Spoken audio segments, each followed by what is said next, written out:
My name is Barry Allen, and I am the fastest man alive. A friend recently gave me the idea for a new name, and something tells me it's gonna catch on. Hey everybody, what is going on? This is NGS. Welcome back to another video. I have got, once again, one of my very close friends to join me on this one. I have got, well, he's not called Young Rottz112 anymore. He's kind of ascended. And in his own words, what did you use to describe your ascension to the next level in the Facebook chat a couple minutes ago? Oh yeah, I am Young Rottz, no more. Now I'm just Rottz112.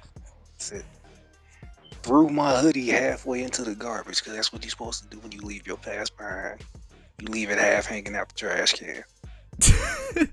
All right. If Miles Morales can rip off the Spider-Man No More story, I guess anybody can at this point. Everybody's done it apparently. So I've got my good friend Rottz112, also known as Robert, and today, what are we going to talk about today, bro? Man, we are going to talk about the unexpected greatness of the Flash TV series. So the Flash TV series wrapped up its first season a couple months ago, and season 2 just premiered not too long ago. And what's kind of funny about this is, for those who don't know me, I'm not the biggest fan of. Oh, see, this dude's already laughing, and nobody knows what we're going to talk about. For anybody who knows me, when it comes to watching television shows, specifically shows that are airing right now, I'm not the biggest fan. More often than not, I cannot keep up with them on TV. I wait for them to go to like Blu-ray, DVD, or in some cases Netflix, like The Flash did. And I started watching The Flash, if I can remember correctly. I started watching The Flash not too long after it ended, but I kind of stopped halfway through. It wasn't until last week when I found out it was on Netflix that I started back from the beginning at season 1, episode 1, and marathon the entire season of 23 episodes in, oh man, what was it? 6 days? 6 days, something like that, right? Was it 6 days? I thought it was shorter than that. Okay, now I'm actually kind of scared because then I think it was shorter than that, man. It wasn't even close to a full week. Oh, dang. So 4 to 5 days I spent binging The Flash, and man, I gotta say, this series was phenomenal. I'm glad you finally jumped on board. People, I've been trying to tell him and another friend of ours for a while that this show was GOAT. Show was GOAT, man. GOAT. For those who are unaware about internet lingo, what does GOAT mean, Mr. Rottz? Greatest of all time. So throughout the course of videos you're gonna either hear us say GOAT or WOT, which if GOAT stands for greatest, WOT stands for weakest of all time. So side note, I didn't even know about WOT, but you didn't know about WOT? I did not. I'm gonna add that to my internet lingo book now. There we go. Every time somebody puts a link in the channel, that's WOT, bro. WOT. All right. See, now you don't know what you started, man. Oh boy, here we go. You know how I get when I learn new trolling methods, man. Yeah. I don't even put context when I put up that picture of why you lying. I just throw it there. Yeah, I hope y'all get what I mean. So back onto The Flash. So I marathoned the entire first season in just under a week, and literally every single time I finished an episode, I was always going back to this dude Rob and talking about how great it was, because The Flash is such an interesting series. First and foremost, if any of y'all know me and know my opinions on DC products, specifically, you know, their TV side of things like Arrow and Gotham, I'm not the biggest fan. I'm just gonna, put that on the record right now because I don't want to misconstrue anything. I watched a bit of the first season of Arrow and the second season of Arrow. Wasn't really hooked on it whatsoever. It just felt to me like, everyone said this before, a Batman clone, with nothing else to offer to the table. I started watching a little bit of Gotham, and that to me just, we're not going to get into that. But The Flash was That very can literally interesting. be another episode. Yeah, we can talk about Gotham at length once I actually sit down and finish the entire first season. But The Flash was very interesting to me. It was very interesting because every single person that I talked to said that this series was phenomenal, fantastic. I had not heard one single negative critique about The Flash, and you can attribute that to overhyping. You know, if someone loves the series, of course they're going to talk about it. But what really sold me on it was this dude's Rob's impression of the series. Oh yeah, yeah. I've been very heavy on most of DC's projects, but this shut me up. I First of all, let me go ahead and say I love the Flash just like anybody else would. He's a cool character. You know, his suit looks cool. He's like the literal definition of super speed. So I was gonna watch it just because I was so familiar with the character. I did not expect to love this show as much as I ended up doing. It was crazy. They stayed true to the source. They didn't nerf him, but that's further details we can get into though. Yeah, But I really, really wanted to get your perspective from it, being someone. I think you said you wasn't as savvy on the Flash as others, so I was really down to get your perspective from it. yeah, of course. I mean, as far as the extent of my knowledge goes about Barry Allen, the Flash, I mean, I'm familiar with more the Wally West side of things. That's the Flash that I grew up on. I didn't really know too much about Barry outside of general things that everybody knows. So jumping into this series, I was just so surprised at how easy it was to fall for these characters, fall for these people, and really love coming back to them week after week, loving the progression and the relationships grow with these characters. Oh, definitely, definitely. It was like I'm sure you could probably agree with me on this. It's almost like they put as much thought as they would if it could have been a strictly drama show, Mm-hmm. but it had a superhero. It was a superhero show, but it had just as much drama in it that you could have cut the superhero aspect off and it could have been a decent show. But now it was great.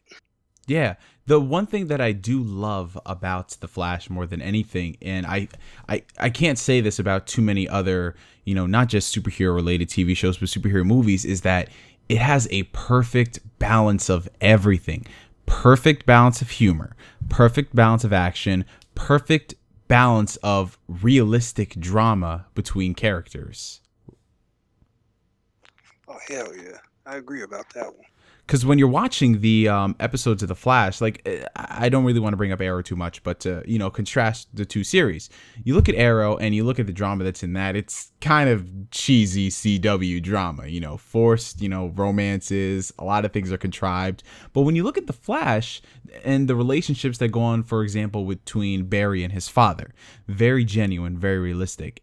But what's really interesting is that you also have the relationship between Barry and his I guess you can call it his second father, which was Detective West.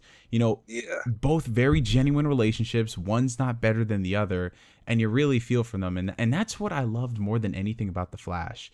The Flash was just, it knew what it was. It wasn't trying to go out of its way to be, hyper realistic. It was just so down to earth and funny and genuine. And that's something that you really don't see too often with these superhero TV shows. I see this more with DC. They try to like suck the fun and joy out of everything with their properties. yeah, But yeah, exactly. but with the Flash, that's anything but that. It's like the complete antithesis. It's a 180. That's not to say that it doesn't have its serious moments, because it does, and we'll get onto that later. But I want to preface this by saying that it was a very big shock to me going into the series and, thinking that I was only going to moderately enjoying it, to it becoming my second favorite superhero show of all time. Exactly. Like, if there was ever, like, if Daredevil, or as we are going to call it, Goat Devil, did not exist, if that series was just not there, Flash would be number one, because these two, oh my God, it's such a close neck and neck between both series. I'm telling you. I can, and I've said this before in our own personal conversations. Daredevil and the Flash has this shit on lock right now for both companies. Mm-hmm. And it's funny because for me, and I'm sure you agree with it as well, the reason why I would still hold Daredevil, and this is my own personal preference, because it managed to add and sustain the darker atmosphere for the MCU when MCU catches a lot of shit. The Flash for DC did what I'm fairly certain most people wouldn't do, and in their movies, if anybody else probably did the show, as in they didn't nerf the character and they kept aspects that like freaking time travel. Mm-hmm. Like if you know the Flash, you know time travel is a constant. It's a thing that always happens. And I was wondering, I'm like, they're not gonna go that far. It's gonna be a super speed dude fighting these other freaks with different kinds of powers, and that's gonna be it. Oh hell no. They kept true to it all. Yeah, let's go into that right now. One of the greatest things and the best things that I love about the Flash is that it is so true to the source material in so many ways. I mean, we've done videos in the past about adaptations, what makes a good one, what makes a bad one. And more often than not, what we've been seeing with both Marvel and DC is they have been trying to ground things in a more realistic setting, which for some characters it works, some characters it doesn't. But the Flash, it really just straight from episode 1, it's not afraid to, break those boundaries between what is deemed realistic for TV shows and what is not. I mean, the Flash himself, everybody was thinking that, oh, it's just gonna be the suit that gives him powers, it's not gonna be something that happens to him. But straight from episode 1, there you go, he has powers, and it opens up so many different things to the universe with the Flash and all of these crazy villains that he interacts with, which you're gonna see throughout the course of the first and into the second season. It's a very bold move for superhero shows in general to actually have a main character who has powers, and it's not done in the Smallville sense where he's Superman, but he's not going to fly till the last 30 seconds of the final episode of the final season 11 years later. God. So the heartbreak, and you never got a full shot in the suit. They insinuated he was in the suit. That's oh god, that hurt so bad. But we're not going to reopen any more wounds, more than I did. You wasted 10 years of my life. Oh my god. Oh, 10 years. 10 years, I can't get that. Alright. But, okay, back on track. All it takes is Smallville to derail the conversation. So it's very interesting to see a television show handle this in a way that actually makes sense.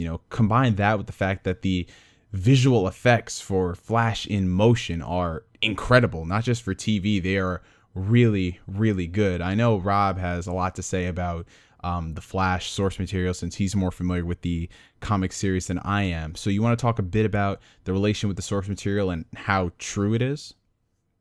Yeah, I'll go ahead and jump into it now without getting too extra detail to it, because the Flash's story has been split in multiple different ways, and the show has managed to create a happy medium that could borrow from any universe it wants, New Earth, New 52, whatever, and they managed to keep the key things being the same from the source, like the particle accelerator.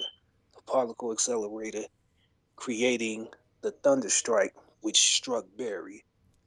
They kept that as it is. And I'm never accepting the new origin, and I know our buddy likes to bring it up all the time. The new origin of when Barry traveled through the Flashpoint paradox, him traveling so fast actually created the thunderbolt. I'm never accepting that. Barry gave himself his own powers. Oh God! No. Let's keep it fairly simple, and let's not override it. They gave you just enough. A particle accelerator explodes. When it exploded, it created a storm, and the bolt of lightning struck Barry. There you go, plain and simple. Mm-hmm. plain and simple. The You can mess around with and this is the cool part about the Flash, because like I said, time travel is a thing, cross dimensions is a thing. Honestly, you can shape the Flash universe in any way you want to, but you can't get too crazy with it, but almost in any way you want to, because the Flash has it's so many different types of Flash universes there. So they didn't have to, with all the metahumans, stick straight to the book. You know, Mhm. it but it never hurt the source. And basically, to get back on point, to the biggest thing was the Reverse Flash. I was wondering how they were going to do this, because I know the Reverse Flash is from the future, and the weirdest thing would be, how is it going to be your arch rival is from the future, from the 25th century? How is that a constant battle? Mhm. He he comes back all the time from his time just to mess with Barry. That's always has been. As ridiculous as it sounds, that's how it is. He comes back a lot, and there's sometimes where Barry goes to his time and kicks his ass. There's times when that happened, and the fact that they kept that, I love them for that. You know what I mean? Like, you may think it's ridiculous, but it's a good adaptation to make it not ridiculous, if you get what I mean. You know, Right. Right. which is the whole point of the Flash.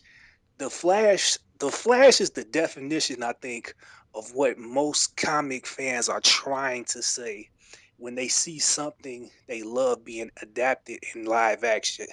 And we say, if you give the source a chance, give the source a chance and modify it enough to make it seem like it can happen, you may actually enjoy it.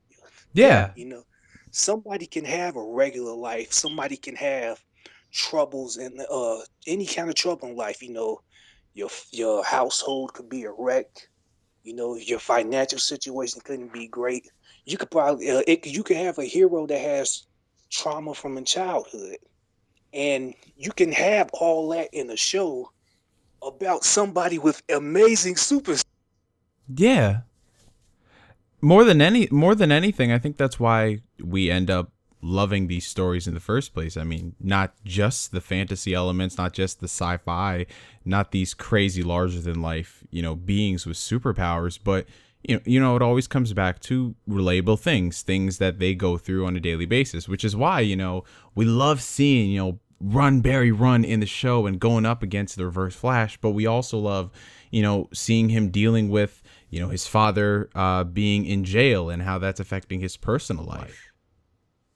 Exactly, exactly. You can have all that together, and it's not stupid. And I think that's what every fan wants to say, but we can never have a good example of a good way of expressing it. But from now on, when it comes to arguing the adaptation, I will use the Flash. More than anything, I think that, as we go through the muse of all these different superhero related media that we get, we're always like, yeah, you can have a situation like this when it works, but not the entire movie.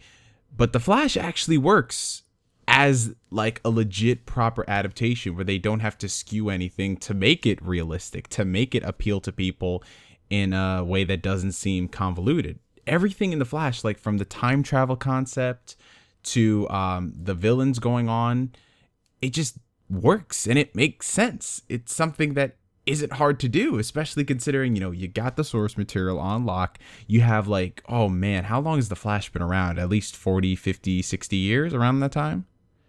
Flash has been around, especially if you want to count Golden Age, with Jay. Yeah, not long after, the big two, Bats and Superman. Yeah, so you have like 40 plus years of history with this character from multiple different writers and interpretations of the character. Yet what we get more often than not is like something that's watered down, lukewarm, resembling it only in name. I can confidently say that, from what I have read of The Flash over the years and after seeing the TV show, I would feel right at home just jumping into a comic book because I know enough about the character to understand that, hey, this is how they're supposed to act. These are the villains. This is the tone that you would usually see in the comics, which is something I really want to commend the people who, made this show. I was reading up on it. I think a couple of the people who worked on Arrow actually swapped over to this one. And that's really interesting to me, because when you look at Arrow and the people who worked on that, and then you find out that they're on The Flash, what happened? Like, how do you go from the Batman clone to one of the most faithful adaptations ever? And I'm not gonna get too much into it. I'll just briefly say I believe, and when Arrow first started, they had a very different thought at what it was gonna be. It was gonna basically be the Green Arrow in a very small essence, but because Batman is such a hit thing and they can't use Batman, and they remember that, because another thing Smallville did, apparently they made Oliver Queen substitute Batman, so they kept that going and they gave him his own show, not the same actor, but the character, and using him the same way. And I believe when it came to the situation with the Flash had its own way of starting up. It didn't have any preset CW standard. You Mm-hmm. know, I think uh because you remember when the first poster came out of Arrow, it was Oliver, not even with the hood on, standing there shirtless with the quiver over him, and they Yep. was like, and I think they made fun of it. They called it a generic CW show number 50 or something like that. I remember that post. It's like, enter generic CW show. Exactly. So it's like I think when Arrow first started, they did not expect. I don't think they expected the superhero boom, and then I think they started to feel that, okay, we need to make this a bit more superhero esque. Then cut to season 2, where a lot of his morals started to change. He wasn't killing anymore. He met Barry. Side note: Barry is the one that actually presented the idea of you should wear a mask. I know when people read that Barry Allen was going to be on Arrow, they lost it. Oh They were like, God. "Get the hell out of here!" And then us being, us diehard fans, with such we love to stick towards any little reference to somebody being a superhero as we would know. So, for instance, when I first saw Barry and he runs up, two things I noticed. One, he was late. He was late getting there, and I'm like, pre superpower Barry always late. And then little things like he was wearing a red undershirt. I was like, ah. I'm like, it's a very small thing. He's wearing a red shirt. It's Barry Allen wearing a red shirt. Foreshadowing, motherfucker, foreshadowing. And then what really gave people a heart attack was on Arrow, you saw him get struck by the bolt of lightning 1st. Mm-hmm. And then they gave you no follow up. He just got struck. Episode went off. They didn't speak about Barry anymore until the Flash started. Yeah, that was the most interesting thing, because I was reading up on the development of the Flash, and I think the only reason why they actually went forward and did a show was because of the positive reception towards Grant Gustin's performance. And he was only on 2 episodes of Arrow? I want to say 2, maybe 3, but I'm fairly certain 2. Yeah, which I want to speak on right now. I've been very vocal about what I thought about Grant Gustin before he was, shown as the Flash. When I heard they announced that he was going to be playing Barry Allen, I was like, okay, here we go, back to CW generic show number 562. Because I mean, I'll be honest, I saw he was in Glee, and I'm like, really, the guy from Glee is going to be the Flash? But I can positively say that this dude, he's right up there with Charlie Cox as Matt Murdock. He's right up there with Robert Downey Jr. as Tony Stark. He's one of the greats. I'll go so far as to say the best casting choice in the entire DC universe. Yeah, definitely. I didn't even know what a Grant Gustin was until I saw the Flash. I didn't even know he was in Glee. Wow. Yeah, he was in Glee, man. Look. And I can never watch Glee now because I can't have my vision of him tainted. Just seeing Flash up there, busted a move and singing. God damn it, Barry. Well, I mean, he kind of hinted at it. If you remember the bar scene where he was singing, I'm like, yo, Rob, 2 and 2. You know what? If I would have known that that he existed before the Flash, maybe I would have put the comparison. I'll see what you. Yes, there we go. Yeah, but the Flash was my first introduction to him, and episode 1, I was instantly hooked. Well, I was hooked back on Arrow. So Yeah. I didn't think they would take it that far. I didn't have the idea that the Flash would get his own show until they actually filmed the flashback when Barry was talking about how his mother got killed, and he was very very vague about it. He was just saying that he ran in his house, there was a thunderstorm, and his mother was trapped in the middle, and he doesn't know what happened because by the time he could blink, he was blocks away from his house. Mm-hmm. And they actually filmed part of that in Arrow, and I was like, wait, is he gonna get his own show? I mean, you can't film something like that and did not follow up on it. If it was anybody else, I don't know if the reception would have been that strong because he comes off as a very likable, genuine individual. And to be honest, in another universe, had Tom Holland not become Spider-Man, he would be the MCU Spider-Man. Oh yeah, definitely. I can definitely see that because he's got that whole Peter Parker, the Peter Parker luck with females. He can't, he can get girls, but he can't hold them down because he's in a relationship. He's got the awkwardness to him when he's talking to people of authority, the responsibility factor. And I think you were saying that, he's what would be considered the DC Universe's Peter Parker in a sense. Yeah, he really is. You'll be surprised at how much in common Barry Allen and Peter Parker have. It's not until seeing it recently, because if you can almost, for people that don't like digging through the sources, now I understand why. You talking about 50 years worth of source. Uh, Use the current visual perspective of the Flash, the show, and the two Amazing Spider-Man movies. You can almost kind of see the parallels there, even though they're adaptations. You could almost still compare stuff. Yeah. Like, I can see the similarities here. So yeah, definitely. For lack of a better term, Barry Allen could very well be DC's Peter Parker, as in he's the character. If you look into him, you'll probably find a lot of yourself in him. Mm-hmm. I mean, yes, he has these superpowers, but he's still very emotionally vulnerable. He still worries about things. He still fears certain things. He's still not quite over dealing with Eobard Thawne. He always kind of freaks out. He gets angst about it. You know, he's still human. Yeah, especially during the later parts of the season where you start to uncover a lot of the things that happened with Barry's past. Again, we're going to try to keep this as spoiler-free as possible unless we kind of have to go off the deep end and fanboy, which we're going to get to very soon. I ain't lie. We got to discuss the finale a little bit of it. You want to go ahead and put a spoiler check mark up now? You know what? I mentioned it, so we got to talk about it. Ladies and gentlemen, spoiler cap going on right now. Click the annotation in the video to fast forward through all the spoilers we're going to be talking about, because from this point on, we are going to be talking about the season finale of The Flash. So, the scene in particular that I was referring to involved time travel. And time travel to the point in which Barry's mom was murdered. For those who have not seen the series, it opens up with Barry's life essentially being destroyed.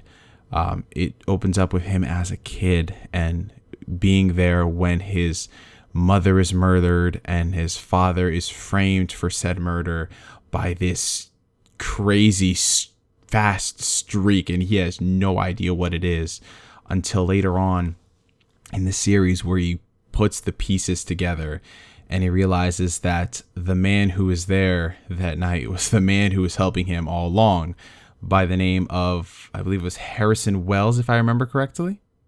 Harrison Wells, yeah, that's the name he stole. That's the name of the mentor. Mm-hmm.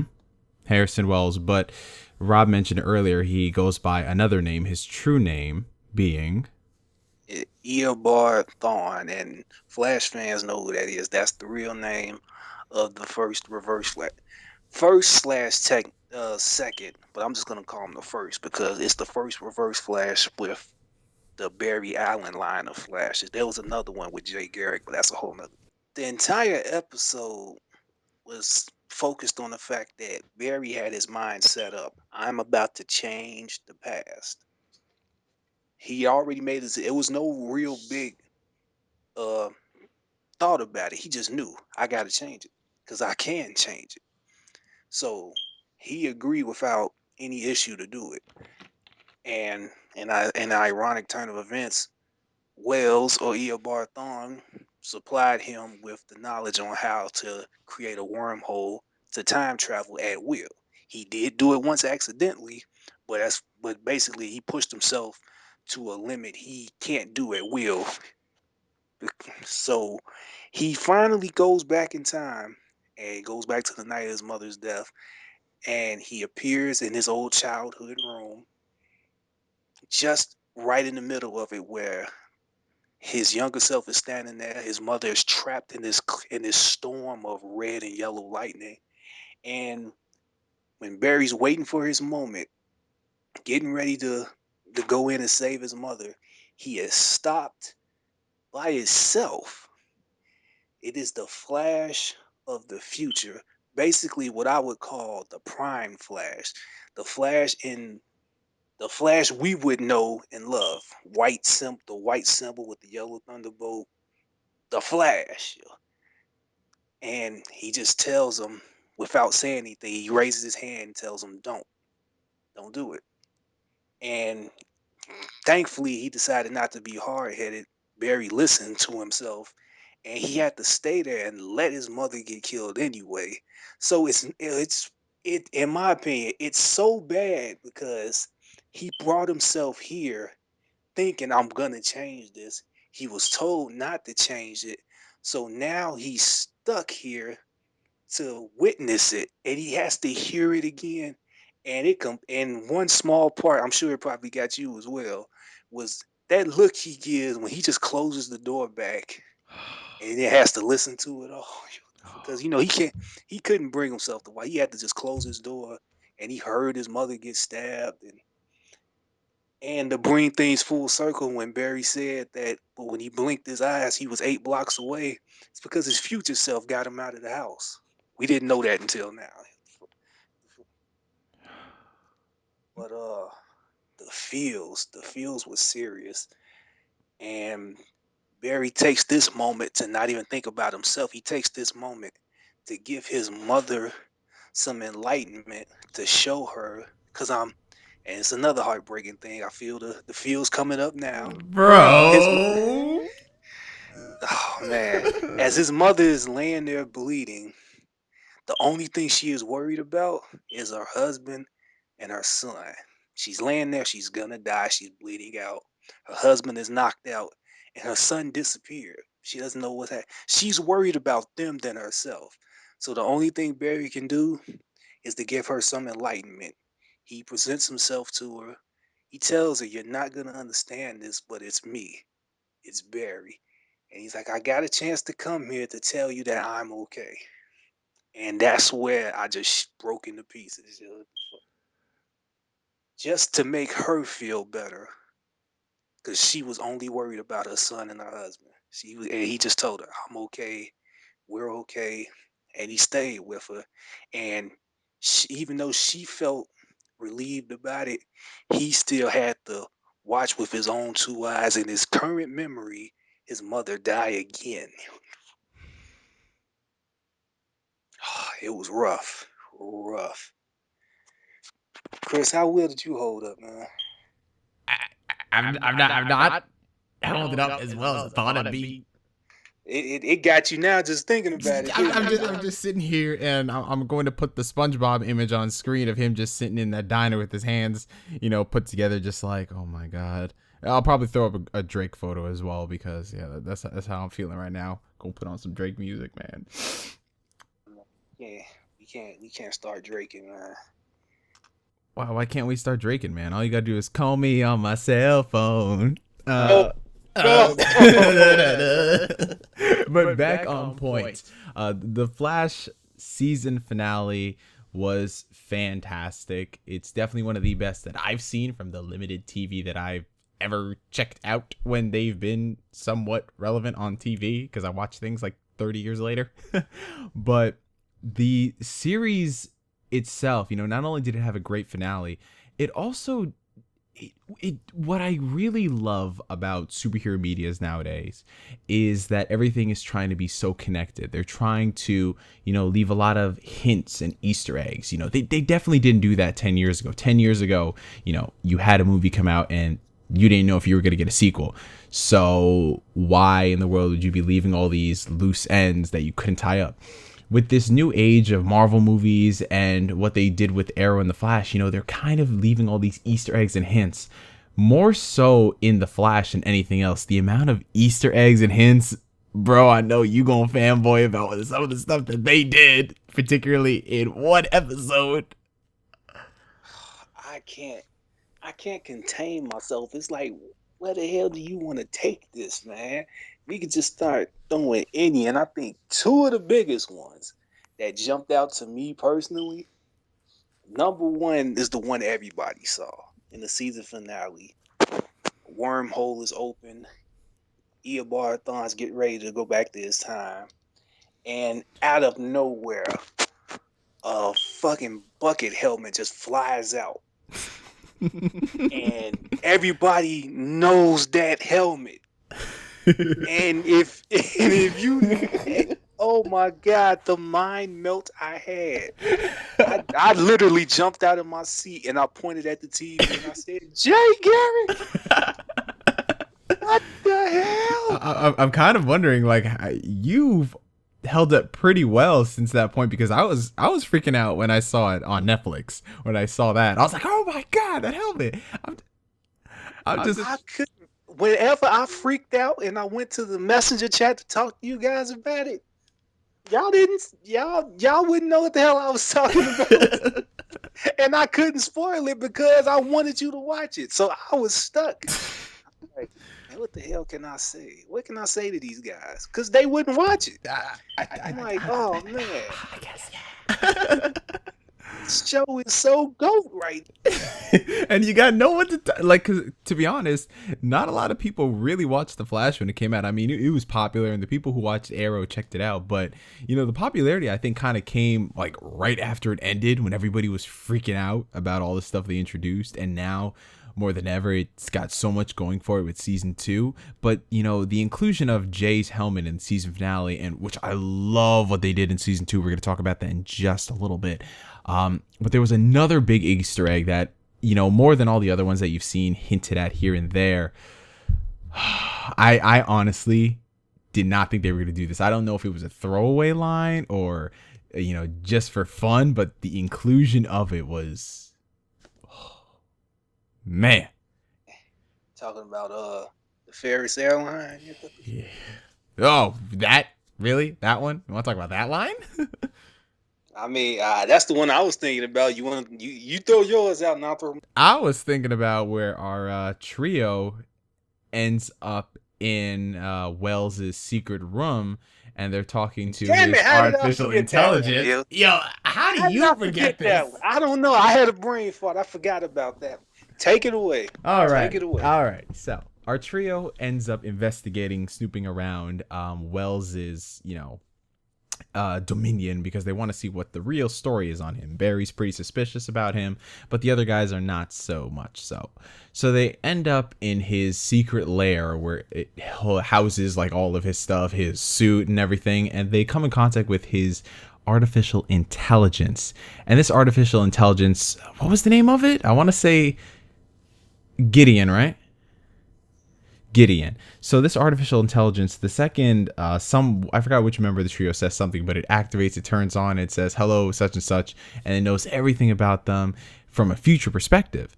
So it's talking about this person as is in the future. Oh, you are such and such, commander of this and that. And everyone's just like, wait, what? And then he was like, oh yeah, you're this person, blah, blah, blah, blah, blah, blah, just listing off stuff that happened in the future. And then it ends off with founding member of the Fade to Black. and it cut, and, and Barry cut it off. I mean, it was such the script was so perfect about it Yep. because if I remember the context correctly, I haven't seen the episode in a bit. I think he was like, he was like, you know who I am, and then it just started listing off all the, you know, Barry Allen. I think at that point he was, I Commander or think something? I or was he a detective by the end for the Central City Police? Either way, he worked the Central City Police, you know, also known as the Flash, founding member of. And then I think Barry just asked it another question and cut it off. Yo. Yeah. And I was like, yo. And once again, if you are in tuned with these characters, I'm sure your ears shot up like a damn greyhound. Wait a minute. Did they really just do that? I was like, you tricky bastards. They knew what And they I'm were doing. They knew what they were doing with that scene. and Whatever if intention they had for it, they knew what they were doing. and if Warner Bros. Wasn't such a stickler with rights to the points that you can't say certain words or certain names, they would have went ahead and said it, and people's heads would have exploded just because they said it. Yeah. Can you just imagine, like, just out of nowhere, the Gideon just starts listing off Barry Allen, detective of Central City Police, also known as the Flash, founding member of the Justice League. Heads explode. That's it. I'll lose it, Done. bro. Done. Yo. I would be so gone. But that was my, highlighting moment of achievement when it came to Easter eggs. I know you wanted to talk about yours. That was a great one. I don't know how I forgot about that when I had a brain fart. But there was another moment where you actually go to the Ferris Airport, which is the very famous one, and it's Barry, Captain Cold, and basically the rest of the other allies on both ends. Captain Cold actually gets a big kick in the relevancy due to this show, and I bet you his stock is gonna go up tremendously in the future now. But Hopefully, I can recognize him without his outfit, huh? yeah, that You want to talk a bit about that before you get into the yeah, Easter egg? very quick side note. I don't know how this man did it. But he did not recognize this man after he showed up in the show about 4, 5 times, maybe. And this man did not recognize Captain Cold because he was wearing a different jacket. There's a scene where Barry walks in after the fourth or fifth time. He sees Cold at the bar, and he asks me, "Rob, who this?" And I'm like, "That's Captain Cold. You've been watching this, and you watched it in 4 or 5 days, so it should be fresh right now." He's like, "Rob, who this?" I'm like, "It's Captain Cold." I ain't even recognize him. And then later on, when he has his fucking blue winter jacket, I was like, "Hey, it's Captain Cold." Really? Really? It took the jacket for you to recognize. He doesn't wear a mask.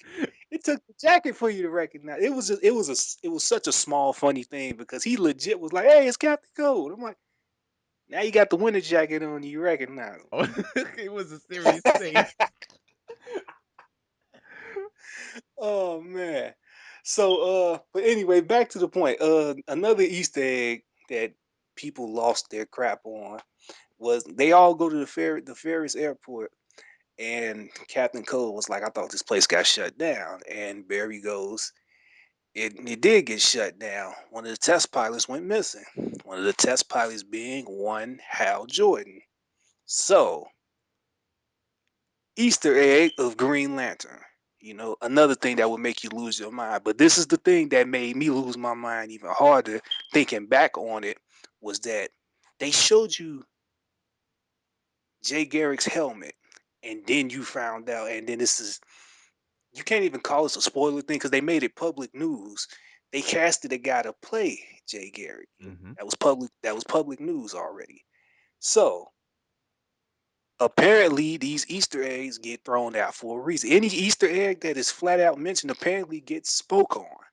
So could that mean that the Green Lantern could be a thing in the CW, in the CW universe now? I'm not calling it the Arrowverse. I'm sorry. I only because I can't call the universe based off one show. That's like calling the MCU the Iron Man universe. The Ironverse. The Ironverse. Oh No, God. you can't do that because Honestly, you never know. In 2 seasons, the Flash's popularity very well could overtake Arrow. Right. That's what I'm definitely noticing a lot. I mean, back to the Easter egg point that you made. People say everything happens for a reason, especially with things like this. Like, it was a different story 10 years ago if you saw a hint of something. Like, let's say, for example, when Spider-Man 2 came out. Let's say, for example, they didn't know if they were going to do a Spider-Man 3. When you saw the end of Spider-Man 2, where James Franco sees his father's, collection of weapons, everyone's thinking, oh, snap, he about to become the next Green Goblin. But then he just became New Goblin. Not going to get into that. Stuff like that. We're not talking about Spider-Man 3. Stop laughing. Okay. When, it's stuff like that, you would think, oh, it's just something we threw in there, give the fans a bone. I don't think that's the case anymore in 2015. I think that these guys know exactly what they're doing. And even if it's something that they never go back to for whatever reason, licensing, story structure, budgetary reasons, whatever it is, I think it's something that they can always use to fall back on, so it seems somewhat more believable. Because if you establish that, there is this future where Barry Allen is the founding member of the... Wait a second, let me ask you another question. If you establish that, then that does so much more like 2 seasons down the line, as opposed to just, oh, Green Lantern shows up, oh, Batman shows up, oh, Superman shows up. God willing, if they got like everything all together into one universe, that'd be great. It's just something I think that I want to get so excited about it, because I think that they're trying to get us excited about it for good reason. But the thing about Jay Garrick that I really found interesting is that from the get-go into season 2, there he is. Yeah, they didn't hesitate. Yeah. Like right there, like you would think that, oh, they're going to talk about this later on down the road, but no, the second this season starts, boom, that's how they end off the first episode. And that's one thing I want to add about the Flash real quick. They don't hold back. They go full throttle. Season 1 was 23 episodes, and already so many villains, so many characters got established, and they did time travel already. Mm-hmm. They've done. They did time travel at episode 15, where the Flash accidentally went back one whole day just by running back and forth. They've done time travel. They've done villains with different powers. Villains dealing with sand, fire. I mean, you have Gorilla Grodd in the series. They did Grodd, yo. See, this is what I mean is, it may seem crazy to people from the outside perspective, but that's kind of your job to modify it enough to be understandable and not be so crazy. Mm-hmm. Because let's be real, everything in the gold and silver age can be considered nuts, yo. I mean, but they did Grodd though. A Professor X gorilla. And it's consistent too. I mean, there's never a moment where it's like, oh, okay, this is, all types of serious, and then we're just gonna have this giant gorilla there. Nah, it actually fits in with this universe. Not only does it works, you actually get to see the danger he has, right, to everybody. I mean, and he's smart. He knows how to use his power, and apparently he has so much range that even still in the sewer, he could get into somebody's head and control them above land. And physically he's gigantic. There's a scene, and this is one of the reasons why I wanted to Skype with you during these episodes, because there was a scene where Barry's most dangerous move in season 1 was the supersonic punch. He gathers enough speed with 5.3 miles away and just knocks you the hell out. He tried that with Grodd, didn't work. Mm-mm. Stopped his momentum altogether. Just caught his hand. Yep. This is Gorilla friggin' Grodd. I'm sorry, I can't help but keep saying his name because I can't believe they actually did it. I'm surprised that they actually went and did a lot of Flash's villains. For a TV show about the Flash, they actually used a lot of villains. Arrow, but we ain't gonna get to that. I don't know why the Lazarus Pit is over there in that show, but all right, we ain't gonna get into that. So we've talked a lot about the Flash, its Easter eggs, the finale. Now going into season 2. Season 2 has been going on for 3 weeks. The 3rd episode aired not too long ago. I'm caught up with 2 episodes. Haven't gotten a chance to check out the 3rd. But from what we've seen so far in season 2, can you make any predictions about where you think that this season is going to go? Maybe talk a little bit of how it's going to relate to the next season of Arrow and the new Legends of Tomorrow TV series.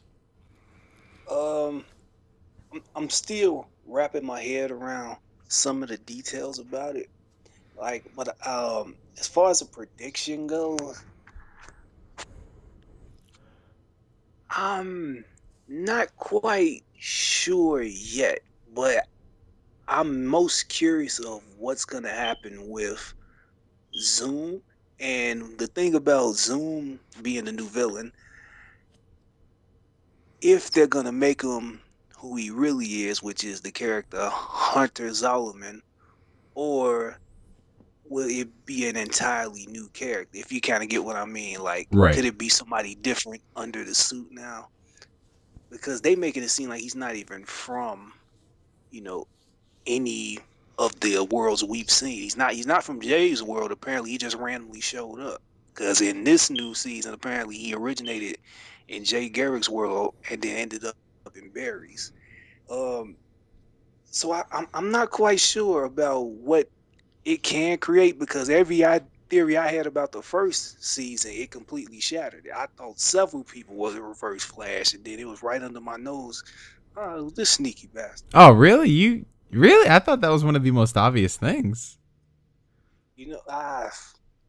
That's the thing, though. Sometimes you can't always lead towards the obvious. I know they flat out told you not long into it, maybe 3-4 episodes into the first season, you found out, okay, Wells is the Reverse Flash. Mm-hmm. Okay.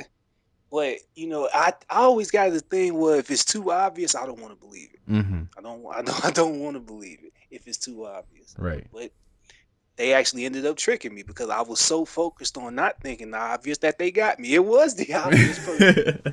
So, another bravo to them. And the thing with Arrow, I'm not sure they're gonna affect each other as much. I think you're just gonna see each show keeping tabs on each other. Mm-hmm. Because you watched episode 2, right? Yes. Yeah. So you saw when they showed on the news the Green Arrow's coming out statement. Yeah, he was coming up. Man, I hate superheroes with colors attached to their names. I thought Cisco was throwing all the shade there, bro. Exactly. I hate when they add colors in the name. But I think what Caitlin said was true. She was just like, you're mad because you didn't think of it. There you go, how man. You know how he gets when he can't think of the name and all that. So yeah, I think the episodes are more so just gonna keep tabs on each other. There may be an episode in the middle where they do intertwine. Cause small spoiler, Barry showed up in episode 1 of Arrow, season 4. Just cause. Very, very small scene. And Arrow, okay. To be very vague, somebody died in Arrow. Somebody is going to die, because they shot all the way to the future for a small moment to make you wonder who died. And apparently Barry missed the funeral. So just casually, Barry just showed up because, he's a friend and he just showed up. So that's the connection right there. I'm not sure how far it's going to be. It's too soon to really tell. So, but do you have anything you would like to see, though? Being that you're the fresh perspective in here. Well, more than anything, I would like to see this consistent level of progression with the characters. More often than not, especially in CW shows, I mean, they usually have a really good first season and then it kind of tapers off and they either start regurgitating things or always try to one-up it with the bigger, badder effect. We see that a lot in, especially in comics. We see that happen all the time, who can wave their dick the longest or whatever. So what I want to see in the Flash, and I think this is what they're going to do because they talked about it. We're definitely going to see them discuss more about the multiverse concept. Yes. So we're going to see them talk about that. It's going to be interesting to see how they handle it, and I really hope that each season they tackle like a different aspect of the comics. Yeah, like a different major aspect Mm-hmm. because we got to talk about this multiverse thing about what they really just did. Yeah, the Flash, for all intents and purposes, it literally broke down every single boundary that you thought existed between TV and film. You want to talk a bit about that, Rob? Let's go ahead and get into that now because, and this is the thing I love, and I got this big ass smile on my face now because it was so epic. The Flash did in this show what what Barry Allen's introduction to the comic world did. Because the first time they introduced Barry and the Flash as we know, the Scarlet Speedster Flash. That's how I separate it. Was through a cross dimensional thing, the Flash of Two Worlds, where you found out that holy shit, there's more than one Earth out there, and this Earth had Jay Garrick, the Flash with the bucket helmet, and then there's another one where Flash got this all red suit with the yellow lightning bolts, and from that point on, it sparked the idea for all the DC writers creating all the different type of Earths out there. So the Flash just did that on the show. They did that exact same thing. When they flat out said that Jay Garrett came from Earth 2, they said it, Earth 2, and they were on Earth 1. I'm like, you just established the DC multiverse, man. And You it's just established the DC, and that means that they can jump anywhere, and they can. I would have fun with it. They could jump anywhere and use any kind of aspect, and if they wanted to, because I remember people actually wanted them to do this. People were actually saying that, okay, since you can't use any of the movie rights characters for DC, some people actually settled and was like, well, can we at least get what's his name, Tom Welling's Clark Kent in some kind of crazy version of an alternate universe to show up, or Barry goes to his world or whatever, something like that. But the funny thing is, because they established the multiverse, they can do anything like that, and they don't got to explain shit to you because it can happen. they created the ultimate loophole. Exactly, because there's an infinite number of universes out there. It can happen. Clark Kent could show up. They ain't got to explain it to you because it can happen. And It can friggin' happen. And if they give them, I swear to you, even if it's just a glimpse, if they would let them show something from the movie universes, they would. Now they ain't got to necessarily connect it, but remember the whole scene when Barry was running back in time Mhm. and he was seeing the flashes of pun intended. I did it again. He was because remember I did it before. The same word, but when he saw the images of the different time streams and stuff, now imagine if they just threw like a random scene from like Batman Begins or Oh Man of Steel or something man. like that. Like, imagine if they had did that. He running down the time stream and he's seeing his own life, but now he's seeing everything. He's seeing the random scene from Batman Begins, a random scene from Man of Steel. If you want to, there's a random ass scene from BVS or Jared Leto's Joker. I don't know, Who something like knows, that. man? Yeah. But but then he can keep going, and then you can see a scene from Smallville, a scene from Lois and Clark's Superman, a scene from the old Flash. You know what I'm saying? Like, this is the thing. When they establish this, they could cross over with anything, and you can't question it. And that's the most interesting part, for better or for worse, they did something that we never thought we would see coming, and it can actually work if handled even remotely competently. They don't even have to go crazy balls to the wall. It can work. Exactly. And they created the ultimate emergency plan, where if something went too bad, story wise, we can go back and fix it. We can go back and fix it. Like, that's it. We can go back and So let's say hypothetically, Arrow hit a wall that was so bad, and the Flash is doing just kind of moderate now, and they feel like if we only did this differently, things would have been different. And the Flash writers start rubbing their hands together. Guess what? We can't. We can change it. Yo, We man, can change that shit. this is DC's version of Days of Future Past. And they can do it. They can't do it too often, but imagine, yo, I'm telling you, they could do. Imagine if someday, long in the future, the CW gets more rights to use some the bigger names, because I believe that they can't use the big three, Right. Batman, Superman, Wonder Woman. But let's say they did get a partial right to them, and at some point they could have Barry go to the past, mess up. They can create a Flashpoint season, right?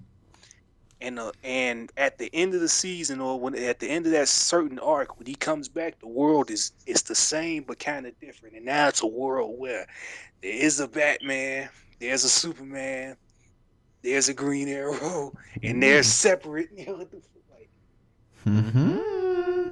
they could add stuff to the universe if they want.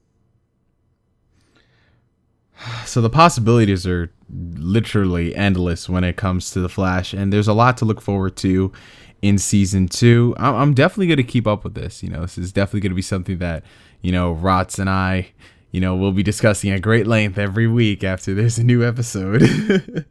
Yeah, man, definitely, because there's a lot they're gonna shake. This CW verse is gonna shake some shit up. I'll give them credit for that, and I won't be surprised if the success of the Flash actually starts to bleed off on Arrow, because I already see the metamorphosis happening. I'm seeing the effects starting to shift now, because in season 2, Flash is taking a darker tone, yet Arrow is taking a lighter tone a little bit. Yeah, man. I mean, it goes to show you that, you can be faithful to the source material. You can make sure these characters are intact and yet still keep it lighthearted and attract a lot of people. So hats off to the Flash, everybody involved with season 1. Season 2 is looking like I hope it's going to be definitely better than the first. It's going to be hard to top the first, but we gonna see what they do for this one.